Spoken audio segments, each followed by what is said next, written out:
आसतु आज यही भौगोलिक तथ्यगुड़िक विषय आलोचना करवा। 1. पृथ्वीर समस्त महासागरीय जलभागर क्षेत्रफल केते? 36,16,37,000 वर्ग किलोमीटर। 2. पृथ्वीर समस्त जलभागर क्षेत्रफल केते? 38,26,72,000 वर्ग किलोमीटर। 3. पृथ्वीर निरक्षीय व्यास केते? 12,756 किलोमीटर।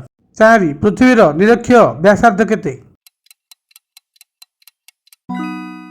6,378.1 किलोमीटर। 5. पृथ्वीर मेरु व्यास केते? 12,713.6 किलोमीटर। 6. पृथ्वीर मेरु व्यासार्ध केते? 6,356.8 किलोमीटर। 7. पृथ्वीर निरक्षीय परिधिर दैर्घ्य केते? 40,077 किलोमीटर। 8. पृथ्वीर मेरुगत परिधिर दैर्घ्य केते? 40,009 किलोमीटर।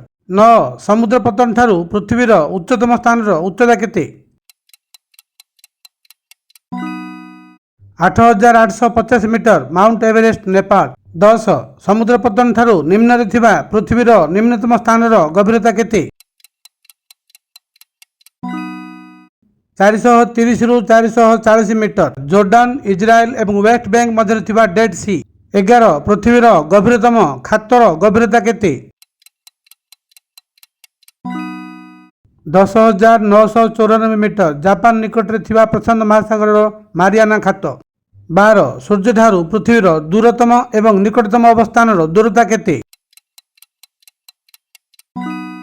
अधिकतम दूरता 152 मिलियन किलोमीटर एवं निम्नतम दूरता 147 मिलियन किलोमीटर। धन्यवाद।